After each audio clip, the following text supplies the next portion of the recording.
Hello my dear students. Perhaps आप सब अच्छे होंगे। हम ऊपर वाले से कामना करते हैं कि आप सब बिल्कुल अच्छे हों, घर पर रहें, स्वस्थ रहें। और जैसा कि आप सबको पता है कि हमने आपको फिगर ऑफ स्पीच के 2-3 वीडियो दिए थे। पहले मैंने आपको अबाउट द पोएट्री बता दिया था, बेसिक नॉलेज ऑफ पोएट्री बता दिया था। फिर उसके बाद फिगर ऑफ स्पीच किसे कहते हैं ये बता दिया था हमने। फिगर ऑफ स्पीच हमें कितने पढ़ने हैं by with the medium of shampoo के माध्यम से मैंने 7 फिगर ऑफ स्पीच बता दिए थे। 7 फिगर ऑफ स्पीच में से आप 2 पढ़ चुके थे और अब उसके आगे हम आज आप लोगों को बताएंगे कि अगला जो हमारा होगा फिगर ऑफ स्पीच वो पर्सनिफिकेशन होगा, यानी कि जिसे हम हिंदी में कहते हैं मानवीकरण अलंकार। लेकिन उसके पहले हम आपसे एक छोटा सा टेस्ट लेंगे। उस टेस्ट में देखते हैं आप कितने होते हैं पास, क्योंकि आप 2 फिगर ऑफ स्पीच पढ़ चुके हैं। जैसा कि आप देख रहे होंगे यहाँ पर मैंने 1 2 3 4 एग्जाम्पल लिखा है।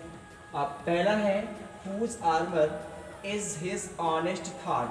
whose armor is his honest thought कह रहे जिसकी ईमानदारी ही उसकी सुरक्षा कवच होती है। जैसे कि अगर आप इंटर में होंगे तो आप पढ़े होंगे poem character of A happy life. Character of A happy life की लाइन है whose armor is his honest thought। जिसकी ईमानदारी ही यानी कि खुशहाल व्यक्ति रियली हैप्पी मैन की जो खुशहाल होती है, सुरक्षा कवच होती है, उसकी कौन सी होती है? उसकी ईमानदारी भरे विचार ही होते हैं, ईमानदारी ही होती है। तब आप यहाँ पर कौन सा फिगर ऑफ स्पीच हो जाएगा? अब देखो यहाँ पर कंपैरिजन किया गया आर्मर से, किससे? ऑनेस्ट थॉट से। तो कंपैरिजन किया गया वो भी कैसे? विदाउट, एज, लाइक और सो के। तो यहाँ पर क्या हो जाएगा? मेटाफर डेफिनेट होगा ना, मेटाफर हो जाएगा। फिर क्या है? Whose conscience a strong retreat. अब यहाँ पर स्ट्रॉन्ग रिट्रीट से और कंसाइंस में अंतरात्मा से यहाँ पर भी कंपैरिजन कर दिया गया भैया। अब बताओ कौन सा होगा? यहाँ पर भी फिगर ऑफ स्पीच बनता कौन है? मेटाफर बनेगा। क्यों मेटाफर बनेगा? क्योंकि दोनों में क्या हो रहा है? कंपैरिजन हो रहा है। जब भी कंपैरिजन की बात आएगी तो कंपैरिजन में क्या होगा? कौन सा फिगर ऑफ स्पीच होगा सर? मेटाफर हो जाएगा, अगर एज, लाइक और सो का प्रयोग नहीं किया गया है तो। आगे हम देखेंगे life is but A walking shadow. जिंदगी है, जीवन है, लेकिन कैसा है? वॉकिंग शैडो है। Life is a walking shadow. यहाँ पर भी जीवन है और लेकिन कैसा है? यानी कि जीवन को वॉकिंग शैडो से कंपैरिजन कर दिया गया, वो भी विदाउट यूजिंग लाइक, एज और सो। यहाँ पर डायरेक्टली वैसे किया जा रहा है कंपैरिजन। तो फिर यहाँ पर कौन सा फिगर ऑफ स्पीच हो जाएगा सर? मेटाफर हो जाएगा। Without any hesitation you can say that here is metaphor.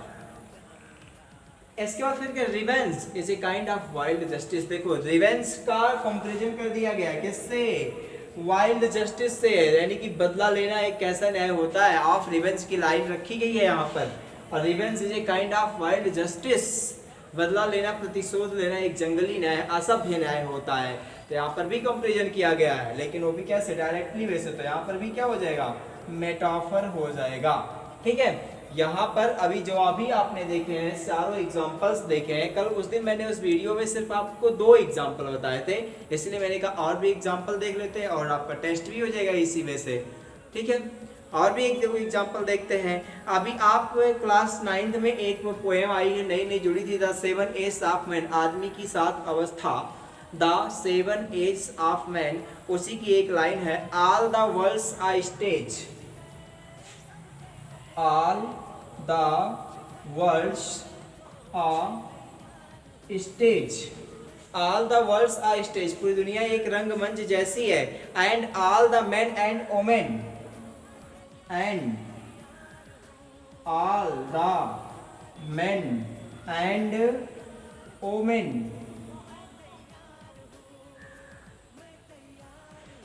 are merely players। कह रहे all the world's a stage. पूरी दुनिया एक रंगमंच जैसी है। तो जैसी है भाई, तो कंपैरिजन कर दिया गया। पूरी दुनिया को क्या बना दिया गया? स्टेज बना दिया, एक रंगमंच जैसा है। तो कंपैरिजन तो हो गया ना, लेकिन कैसे? विदाउट यूजिंग लाइक, एज, सो। यहाँ पर ना लाइक का प्रयोग किया गया, ना एज का प्रयोग किया गया, ना सो का प्रयोग कर दिया गया। बट फिर भी जीवन को क्या कर दिया? पूरी दुनिया को एक रंगमंच का कंपैरिजन कर दिया गया। इसलिए यहाँ पर भी कौन सा फिगर ऑफ स्पीच हो जाएगा sir? Without hesitation you can say that here is also metaphor. यहाँ पर भी क्या हो जाएगा, मेटाफर हो जाएगा। क्लियर हो गया होगा मुझे लगता है, अब तो बहुत सारे एग्जाम्पल हो गए। चलिए एक और देखते हैं। My mistress eyes are, my mistress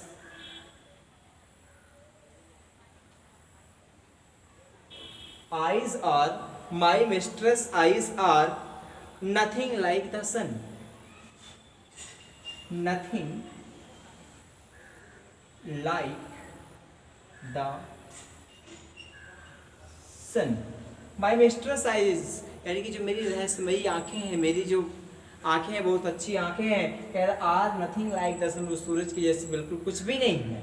तो यहाँ पर भैया बताओ कंपैरिजन कर दिया गया किससे, माई मिस्ट्रेस आइज से, वो भी किससे, सन से।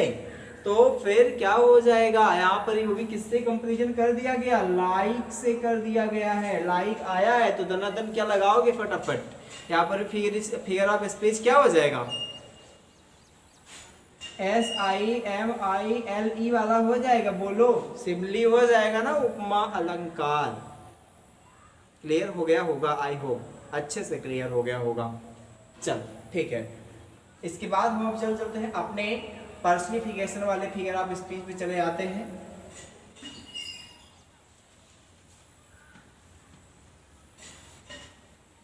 पर्सनिफिकेशन का फिगर ऑफ स्पीच के पहले पे आप समझ लीजिए आप कैसे समझ पाओगे पर्सनिफिकेशन का क्या होगा। फिगर ऑफ स्पीच डिफिनीशन हम जान लेंगे, डिफिनीशन वैसे ही आप बना लो एग्जाम्पल समझ करके। अब मान लो इसमें एग्जाम्पल आता है सर, लव इज ब्लाइंड लिखा होता है। एग्जाम्पल क्या लिखा होता है, लव इज ब्लाइंड। अब बताओ प्रेम अंधा होता है, प्रेम अंधा होता है कि इंसान अंधा होता है, मुझे ये नहीं समझ में आता। लोग कहते हैं लव इज ब्लाइंड, मैं समझ नहीं पाता हूं लव इज ब्लाइंड और human is blind due to love. Love is blind क्यों, लव इज ब्लाइंड आदमी अंधा होता है ना, प्यार में कहा जाता है कि प्रेम अंधा होता है,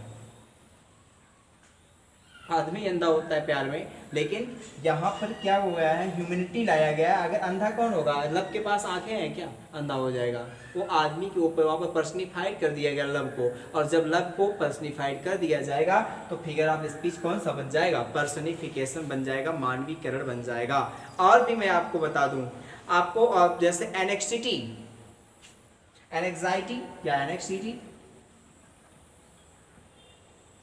is sitting on her face, anxiety और anxiety is sitting on her face, मतलब अनिच्छा या दुख उसके चेहरे पे मालूम पड़ रहा है, बैठी है। अब बताओ भैया एनेक्सिटी जो है वो क्या उसके पास हाथ पैर है जाकर के उड़ करके बैठ गई है क्या, नहीं है ना। लेकिन फिर भी यहाँ पर इसको क्या कर दिया गया, पर्सनिफाइड कर दिया गया। अगर सिटिंग आ गया भैया बैठी है तो यानी कि उसके पास हाथ पैर होंगे, यानी कि ह्यूमन को उसको दर्जा दे दिया गया, ह्यूमैनिटी वहाँ पर आ गई, मानवता आ गई और पर्सनिफाइड कर दिया गया। तो वहाँ पर कौन सा फिगर ऑफ स्पीच हो जाएगा सर, जल्दी से मुझे क्लियर कर देंगे, पर्सनिफिकेशन हो जाएगा। There are no doubt perhaps, जहाँ तक मुझे समझ में आ रहा है कि आप सबको क्लियर हो जाएगा। अब एग्जाम्पल देखो, यानी कि कहना क्या है, in this figure of speech, इस अलंकार में क्या होता है कि कोई भी लाइफलेस थिंग्स हो, यानी कि निर्जीव वस्तु होती है, या फिर कोई भी विचार हो, उसको अगर हम ऐसे ट्रीट करते हैं, उसके साथ हम ऐसा व्यवहार करते हैं जैसे कि वह जीवित हो, जैसे कि वह हमारे सामने प्रेजेंट हो, उसको हम इस तरीके से बताते हैं। उसी को हम इंग्लिश में कह सकते हैं, आप लिख भी लेंगे डिफिनीशन इसका, क्योंकि आप पढ़ रहे हैं 11th और 12th के सिलेबस के लिए फिगर ऑफ स्पीच, और भी अपर क्लास के लोग इस वीडियो को देख सकते हैं, there are no doubt.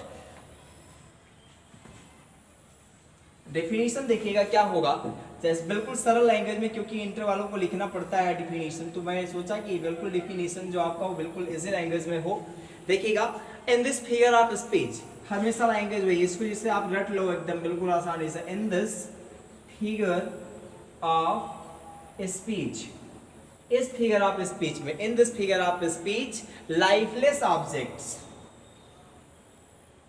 Lifeless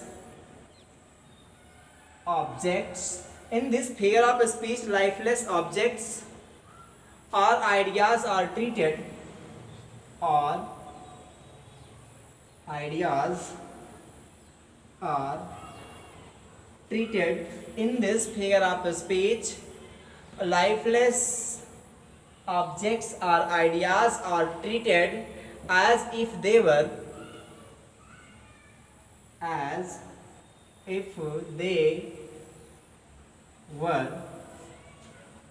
a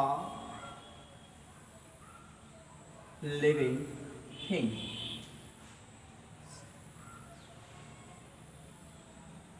और पर्सन भी कह सकते हैं, पर्सन ही होगा ज़्यादा बेटर, थिंग ना हो करके। In this figure of speech, lifeless objects or ideas are treated as if they were a living person. मतलब कहने का ये in this figure of speech, इस फिगर ऑफ स्पीच में कोई भी लाइफलेस ऑब्जेक्ट होगा, निर्जीव वस्तु होगी, कोई विचार आएगा, उसको हम ऐसे ट्रीट करेंगे जैसे कोई वो लिविंग पर्सन हो, जी रहा हो वो व्यक्ति, ऐसे हम ट्रीट करते हैं।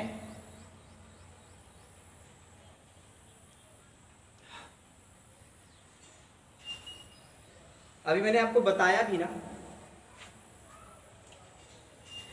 अभी character of A happy life में एक है, जैसे एग्जांपल समझो, एक एग्जांपल मैं करेक्टर आपके ऑफ ए हैप्पी लाइफ का अगर आपको दे दूं, उसी में लिखा है but patience, PATIENCE, patience, but patience, उसमें है ना but patience to prevent, but patience to prevent, लेकिन मेरे धैर्य ने मुझे क्या कर दिया, रोक दिया। क्या उसके पास हाथ पैर था क्या, आपको रोक दिया? नहीं, लेकिन वहां पर उसको क्या कर दिया गया, ह्यूमैनिटी पर्सनिफाइड कर दिया गया, उसने मुझे रोका, मेरे धैर्य ने मुझे रोका। तो यहाँ पर जब रोका भैया तो फिर क्या हो जाएगा, बट यहाँ पर सीधी सी बात, आप पर्सनिफाइड किए हो तो कौन सा फिगर ऑफ स्पीच हो जाएगा, फिगर ऑफ स्पीच पर्सनिफिकेशन हो जाएगा। But patience to prevent that murmur soon replies, that murmur soon replies, लेकिन मेरे धैर्य ने मुझे क्या कर दिया, रोका और मुझे बहुत जल्द उत्तर भी दे दिया। आई फॉन्डली आस्क वाली लाइन है, मैंने मूर्खतापूर्ण प्रश्न करना चाहा, ओ ऑन हिज ब्लाइंडनेस की लाइन है, सॉरी मैं आपको बताया character of A happy life की लाइन है, नहीं, वहाँ वो कैरेक्टर ऑन हिज ब्लाइंडनेस की लाइन है जॉन मिल्टन की, वहाँ से उठाया गया, आई फॉन्डली आस्क से उठाया गया क्वेश्चन है ये। आई फॉन्डली आस्क वाली लाइन से है कि भगवान क्या अब भी आप मुझसे कार्य करने की इच्छा रखते कि मैं कार्य कर पाऊंगा, लेकिन जैसे मैंने इस मूर्खतापूर्ण प्रश्न को किया, but patience to prevent that murmur soon reply, लेकिन मेरे धैर्य ने, मेरे अंतरात्मा ने मुझे क्या कर दिया, ऐसा करने से रोक दिया और मुझे बहुत जल्दी से उत्तर भी मिल गया कि भगवान को किसी को कार्य करने की जरूरत नहीं होती है। ये यहाँ पर इसके लाइन है ऑन हिज ब्लाइंडनेस की, लिखी हुई जॉन मिल्टन की एज अ सोनेट। सोनेट भी मैंने बताया 14 लाइन की पोएम को हम क्या कहते हैं, सोनेट कहते हैं। और भी एग्जांपल देख लो, जैसे कहते हैं opportunity knocks the door but once, opportunity knocks the door but once, यानी कि जो अवसर होता है, किस्मत होता है, दरवाजा एक बार खटखटाती है, बार बार नहीं, मतलब खटखटाती है, यानी कि उसके पास हाथ पैर होंगे भैया अवसर के पास, तब ना खटखटाई। तो जब उसको आप पर्सनिफाइड कर दिए तो फिर कौन सा हो जाएगा, ह्यूमन एक्टिविटी कहीं पर भी आ जाए, किसी सेंटेंस में ह्यूमन एक्टिविटी आ जाए और वह ह्यूमन एक्टिविटी वो व्यक्ति उस चीज को करने लायक ना हो कि हाँ वो ऐसा नहीं कर सकती है, अवसर दरवाजा खटखटा सकती है क्या, नहीं खटखटा सकती, लेकिन ये खटखटाने वाला काम कौन करता है, ह्यूमन करता है, मानव करता है। तो जहां पर भी ऐसी कंडीशन बन जाए आप सोच समझ के लगा देंगे क्या, फिगर ऑफ स्पीच कौन सा, पर्सनिफिकेशन। लिख लेंगे एक और एग्जांपल, यहां पर मैं लिख देता हूं,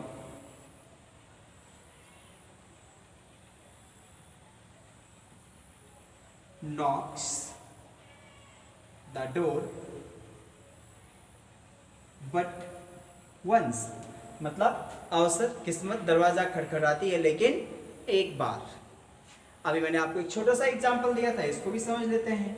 लव इज ब्लाइंड, मैंने आपको शुरुआत में ही समझा दिया था भैया, प्रेम नहीं अंधा होता है, इंसान अंधा होता है प्रेम में, बता दिया था। फिर और भी जान लो, anxiety is sitting on her face, ये भी मैंने बता दिया था।